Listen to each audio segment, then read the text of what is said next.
Alright everyone, welcome back to another Star Wars Galaxy of Heroes video with Fat Phil, and we're going to be speculating on what's coming after Galactic Legend Hondo, Pirate King Hondo. After Pirate King Hondo comes into the game, after he's finally here, what comes next? There's a lot of speculation about what could be happening, what era comes next, what things will be released, so we're going to kind of cover that. We're going to take a look and figure out what makes sense. There's been a lot of things thrown around. I kind of want to throw my hat into the ring and start speculating what I think could make sense, not just from a, okay, this is what they normally do, but also just from a game perspective. Sometimes you've got to kind of sit back and think, okay, here's been what they've been doing, and this is what would kind of make sense and align with that. So with all those things said, folks, I really hope you like and subscribe, comment down below. Let me know your thoughts. Let's give a shout to our channel members, as always, for all of their continued support. If you guys are ever interested, that link is below, along with a link to the Discord server. Go check it out. Really just appreciate these folks. Without them, this channel doesn't happen. Without them, I'm not here spewing off nonsense about Star Wars Galaxy of Heroes, so I can't, you can thank them or, not thank them, whatever you think. Really appreciate it, guys. Thank you for all you do. Let's get in here. Let's talk about some Galaxy of Heroes, and let's talk about some speculation.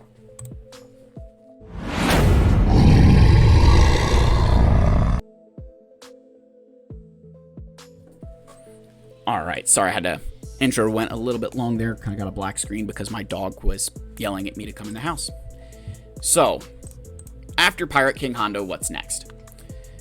This year, 2025, is the 10-year anniversary of the Force Awakens, right? First Order and Resistance. So, hey, could we be getting some stuff related to First Order, Resistance, and Force Awakens?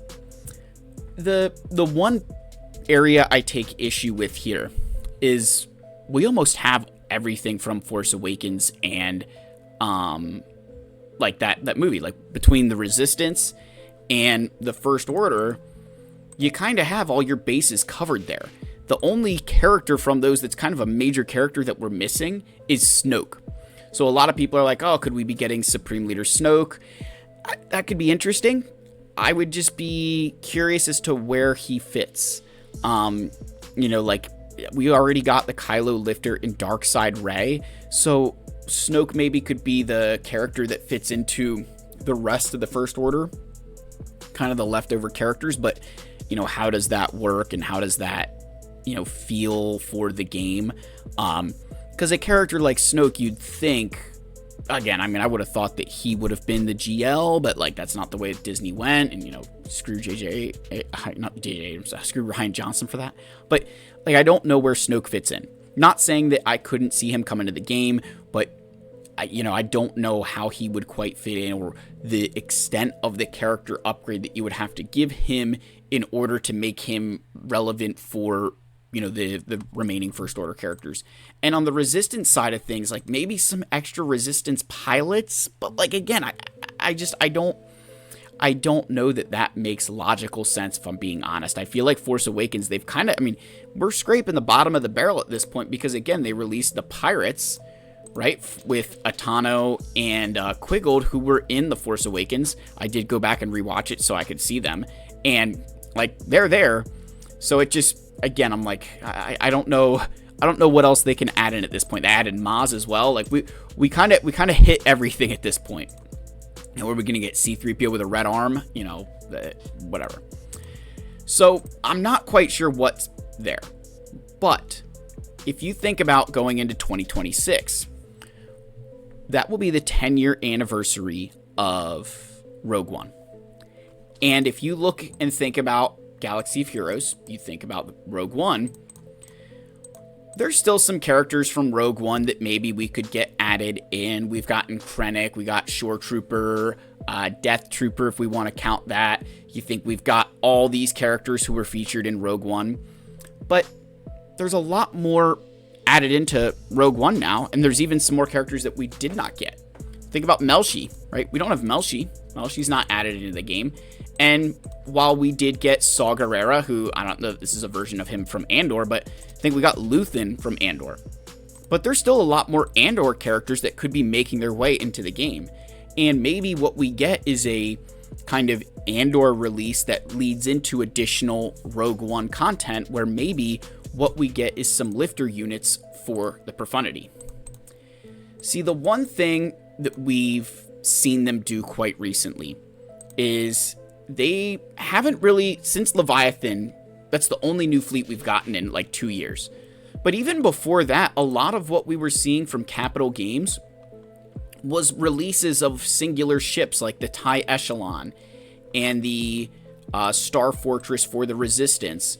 Think about the Empire, now they got a kind of a slew of ships, but we've got, between like TIE Defender and Interceptor and Scythe that kind of all beefed up those fleets to make them a little bit more, to make them better. Think about, Bounty Hunters, we got Punishing One. In the Galactic Republic, we got the Marauder, and even with the Resistance, we got the Star Fortress, and then they also gave us the Common Pants. So we got a lot of ships that kind of made fleets better without kind of creating a whole brand new fleet. So there's a part of me that says, hey, would we maybe get a new Rebel fleet with, Profundity that's the Rogue One characters, more Rogue One related, Blue Squadron. That could be something that I could see where, hey, we're going to get a bunch of Blue Squadron guys.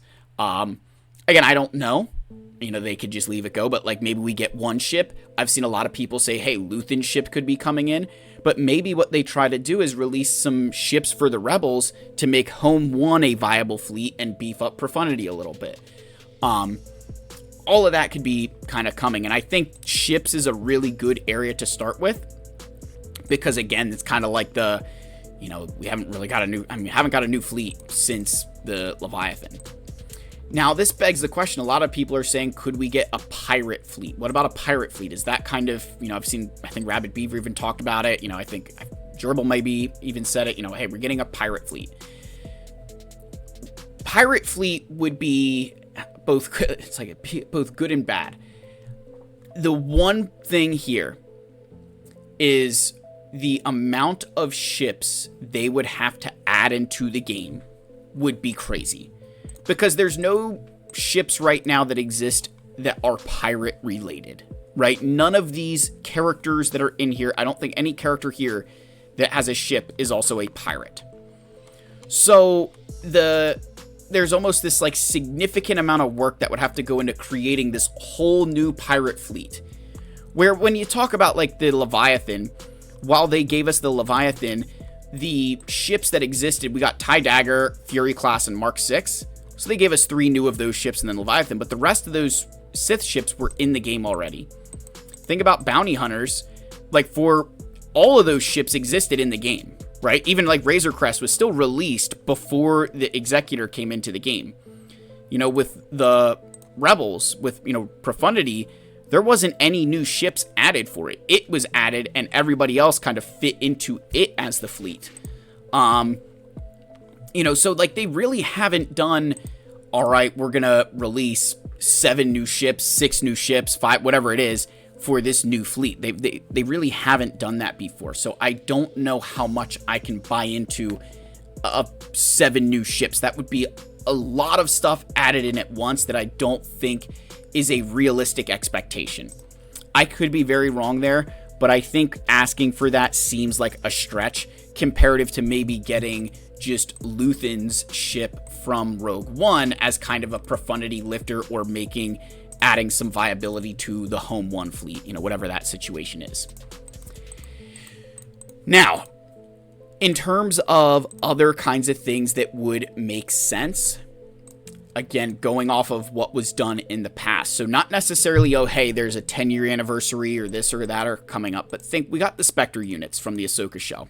Got the Spectre units, hey, all these characters, here we go. We even got some remnants in Night Trooper, Enoch, Death Trooper. We got the Night Sisters with Great Mothers and Morgan. But there's kind of a, something sticking out like a sore thumb. As Ahsoka says in The Mandalorian, where is Grand Admiral Thrawn? He got reskinned, but we've not gotten a new version of Thrawn yet, which many of us have speculated would be another galactic legend. Now, I don't know that for certain. And Capital Games has been pretty strict on following this like light side, dark side, dark side GL since they've released them. Like it started with Kenobi, and then we got, Lord Vader. Then I think, but after that, so you think they did Kenobi, then they did Lord Vader, then they released Jabba, then we released Leia, then we released Ahsoka, and then we've now gotten Pirate King Hondo. So actually, I kind of figured it out as I said that, kind of backtracking a little bit, or, foretracking, whatever the hell you want to call it.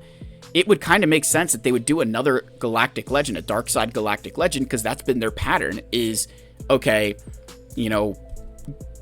do 2 of them back to back, 2 of them back to back, 2 of them back to back. So could we be getting a Galactic Legend Thrawn and then leading into a Galactic Legend, something else for light side, which, again, I don't know, but we could be leading into that because the Remnants, if we're honest, the Remnants just don't feel right. It's like, like Enoch and Night Trooper and Death Trooper, you're all like, man, they're like, the thing I find very interesting about them is that all of their Omicrons, right? Like, especially like Enoch, it's on his unique, right? Like the leader of these Remnants, that to me was a big sign, right? Was that the Omicron was on his unique. If his Omicron was on the leadership ability, maybe I would feel differently.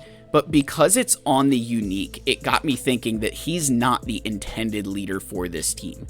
Which, if that's the case, hey, we get Thrawn, that could definitely shake things up a bit. So there's kind of this overlying feeling, hey, we could be getting Thrawn. And I 100% believe that I think we do get another Galactic Legend next year. Simply because I think CG has almost recognized that GLs are kind of that's where players spend the most money. I think that's what generates the most money. I think it generates a lot of interest, as long as that GL is something that players want. And I think Thrawn would be a big deal for that. The final thing that I want to speculate for you, right? The final thing, hey, speculating, what's next? What could we be seeing? One other thing that comes to mind for me is I can see some additional lifter units kind of make their way into the game. Some of these characters, like Jedi Master Luke would be a great example, Jedi Master Kenobi, and even Sith Eternal. All of them kind of, like Sith Eternal, you say has Bane, but Bane kind of needs his own lifter unit. But like Kenobi, he is the one GL that has not gotten anything, so maybe we get another lifter for him. And with Jedi Master Luke, it's more of a problem that I think his ultimate is one of the ones that is the hardest to obtain right now. Like they have it on Hermit Yoda where, hey, he gains Jedi lessons and everybody hands it out. So maybe he gets a unit that kind of has that mechanic baked into it to make Jedi Master Luke a little bit more useful than he is. But some other maybe teams or characters that maybe I could see getting a lifter unit for, I would not be shocked if the Malicos team got a designated tank. One thing that the Malicos, Seer Junda, Unaligned Force user team desperately has needed is a designated tank. One of the biggest issues we run into is you're trying to force Kylo Ren Unmasked in there, or you use Ninth Sister who can taunt, but it's not a pre-taunt, and she's kind of easy to work around. Like, I'm curious if we would get an Unaligned Force user who would have a perma-taunt or would have some sort of taunt for that Malicos Seer Junda team. And even to an extent, maybe Starkiller gets some lifter units. The list could go on of cool things they could do, but I think getting one for that Malicos team, because that Malicos team to me is kind of one of their staples. Like, when I think about teams in this game, the Malicos one comes to mind of giving them kind of a staple tank to use, because it is the one glaring issue with that team, in my personal opinion. So that's a lot to throw at you at once, but that's kind of the way my brain has been working of what could be coming next. And not just after Hondo, but even getting into next year. Because again, it takes time. And this new era system that they've shown us, we're going to know months and months ahead what's coming. And you might even be able to infer a little bit of what that era could be based on what characters are getting released. So let me know your thoughts down below, guys. What are you speculating? What are you waiting to see? Love you all. May the Force be with you, and I'll see you in the next one. Cheers, my friends.